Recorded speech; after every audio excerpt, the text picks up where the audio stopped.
Winning product খুঁজে পাচ্ছেন না? অনেক ড্রপশিপার ভাইদের কিন্তু এই একটা প্রশ্ন থাকে যে ভাই কিভাবে উইনিং প্রোডাক্ট রিসার্চ করবো, কিভাবে আমি একটা প্রোডাক্ট পাবো যেটা আমার স্টোরের জন্য ঠিক আছে বা আমার স্টোরে লিস্ট করবে এমন একটা প্রোডাক্ট কিভাবে আমি পাবো। তো এই জিনিসটা কিন্তু অনেকের প্রশ্ন থাকে।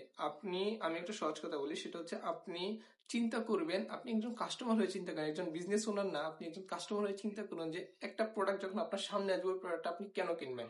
একটা জিনিস মাথায় রাখবেন, প্রোডাক্টটা যখন একটা সমস্যার সমাধান করে বা একটু ভাইরাল থাকে বা আপনার কোনো ভ্যালু দেয় তখন কিন্তু আপনি প্রোডাক্ট কিনবে। তো এই জিনিসটা কিন্তু আপনি চিন্তা করবেন যে আপনার এই প্রোডাক্টটা কাস্টমারের ভ্যালু দিচ্ছে কিনা, এই প্রোডাক্ট একটু ভাইরাল আছে কিনা, বা এটা একটু মানে ইমোশনালি আঘাত করতেছে কিনা, এই জিনিসটা আপনি দেখবেন। তো একটা প্রোডাক্ট তখনই ভাইরাল হয় যখন এটা একটু কোনো প্রবলেমকে সলভ করে, তখন কিন্তু এটা আস্তে আস্তে আস্তে আস্তে মানুষ কিন্তু এটা শেয়ার করতে করতে কিন্তু ভাইরাল করে ফেলে।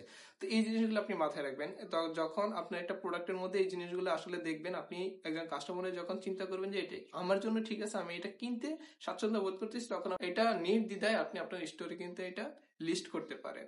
তো এইভাবে কিন্তু আপনার প্রোডাক্ট রিসার্চের যে ব্যাপারটা এটা কিন্তু অনেক ইজি হয়ে যাচ্ছে, সহজ হয়ে যাচ্ছে। তো এমন ড্রপশিপিং এর অনেক নানান ধরনের টিপস দিতে অবশ্যই আমাকে ফলো করে রাখুন, আর আপনার ড্রপশিপার বন্ধুকে ভিডিওটি শেয়ার করে দিন। আসসালামু আলাইকুম।